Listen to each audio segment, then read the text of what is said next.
गंधर्व देवलोक की मनोरंजन सभाओं में गायक अथवा दिव्य संगीतकारों को कहा जाता है।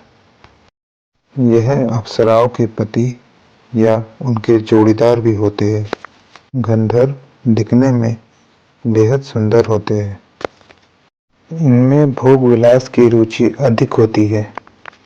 इनका स्वयं अपना एक लोक होता है जिसे हम गंधर्व लोक भी कहते हैं। गंधर्व लोक मनुष्य लोक और देवलोक के मध्य में होता है। पौराणिक संदर्भों के अनुसार गंधर्व एक लोक से दूसरे लोक भ्रमण कर सकते हैं। इसके साथ साथ वह जीवित प्राणियों, पशुओं और वस्तुओं को भी मनुष्य लोक से देवलोक और देवलोक से मनुष्य लोक ले जा सकते हैं। दूसरे लोक जाने से पूर्व वह उसकी नकारात्मक ऊर्जा को अपने भीतर खींच लेते हैं। इसलिए गंधर्वों को अर्धदेव भी कहते हैं। इसके आगे मैं आपको गंधर्वों और सोमरस के बीच का संबंध बताऊंगा। कहते हैं कि गंधर्व सूर्य के आसपास रहते हैं और सूर्य से जो सोमा निकलती है उसको सोमा के रहस्यमय फल के अंदर प्रवेश करवाते हैं, जिस दिव्य फल से अमृत बनता है, इसे सोमरस या सोमा भी कहते हैं।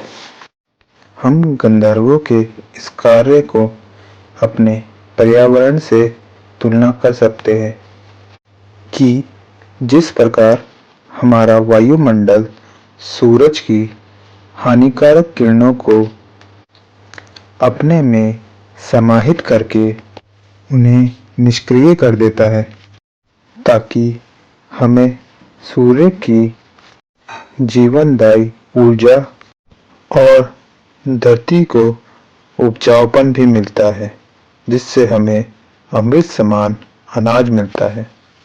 इसलिए गंधर्वों को उपजाऊपन का देवता भी कहते हैं। ऋग्वेद में बलि अथवा बलिदान के बारे में विस्तृत जानकारी दी गई है। जब भी बलिदान करता एक महान उद्देश्य की प्राप्ति के लिए देवताओं के सम्मान में अनुष्ठान करते हैं, तब गंधर्व इस अनुष्ठान के अंत में दो कार्यों को सिद्ध करते हैं। पहला तो वह बलिदानकर्ता को उनका मनोवांछित फल देते हैं। दूसरा, इस अवस्था में अनुष्ठानकर्ता के शरीर से सोम द्रव्य का उत्पादन होता है, जिसे गंधर्व देवता तक पहुंचाते हैं। रामायण में हमें विश्वावसु गंधर्व का उल्लेख मिलता है। जब श्री राम माता सीता की खोज में करुच वन में भटक रहे थे, तब उन्हें एक राक्षस ने पकड़ लिया था। उस राक्षस का नाम कबंध था। कबंध की दो लंबी भुजाएं अथवा एक गोलनुमा मुख था। कबंध ने श्री राम और लक्ष्मण को साधारण मनुष्य समझकर भोजन के लिए उनको पकड़ लिया। तब श्री राम और लक्ष्मण ने अपनी तलवार से उसके दोनों भुजाएं काट डाली, जिस कारण कबंध की मृत्यु हो गई। मृत्यु के उपरांत कबंध विश्वासु गंधर्व के रूप में पुनर्जीवित हो गया। तब विश्वासु ने अपनी कथा सुनाई कि जब विश्वासु गंधर्व थे तो वह अलग अलग लोकों में भ्रमण करके मधुर संगीत गाया करते थे।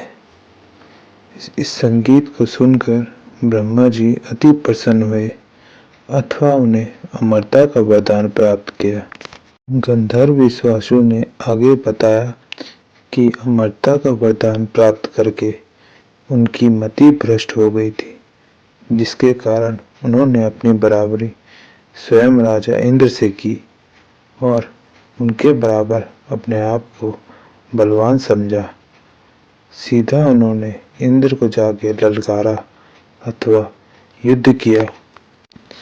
जब इंद्र ने अपने दिव्य वज्र का प्रहार विश्वासु पे किया तो विश्वासु के हाथ अथवा पैर और सर उसके पेट में चले गए, क्योंकि वह मर नहीं सकते थे।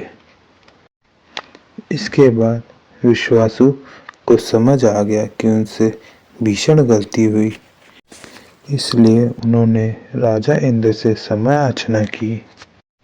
इसके उपरांत राजा इंद्र ने उन्हें 2 लंबी भुजाएं और एक मुख दिया ताकि वे भोजन कर पाए। इस रूप में वह ऋषि मतंग के आश्रम के निकट रहने लग गए।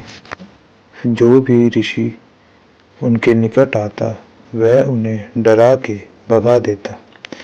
जब ऋषि स्थूल उनके पास आए तो उन्होंने उनको डराया, जिसके चलते स्थूल ऋषि ने उनको श्राप दिया कि वह अनंत काल तक इसी रूप में रहेंगे।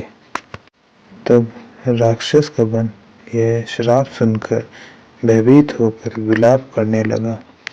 स्थूल ऋषि को राक्षस कबन पर दया आई और उन्होंने कबंध को उसकी मुक्ति का मार्ग बताया कि जब विष्णु भगवान के अवतार श्री राम इस वन में आकर उसका वध करेंगे तब वह वापस अपने मूल रूप में आ जाएगा। आगे विश्वासु जी ने श्री राम जी को ऋषिमुख पर्वत की तरफ जाने को कहा, जहां पर अपने ही राज्य से निष्कासित हुए वानर राजा सुग्रीव रहते थे। अंत में इन दिव्य कथाओं से हमें यह संदेश मिलता है कि चाहे वह देवता हो या गंधर्व हो या मनुष्य हो, नारायण स्वामी के आगे सब एक समान है। उन्होंने योजनाबद्ध तरीके से सबको उनका कार्य सौंपा है, चाहे वह कार्य कितना ही बड़ा हो या छोटा हो, किंतु उस कार्य के पीछे का उद्देश्य बहुत ही महान होता है, जिसकी समझ हम प्राणियों में नहीं होती है। इसलिए हम जो भी कार्य करें उसे पूरी निष्ठा से करें। इसी के साथ मैं इस ऑडियो का अंत करता हूँ। जय श्री हरि, जय श्री राम।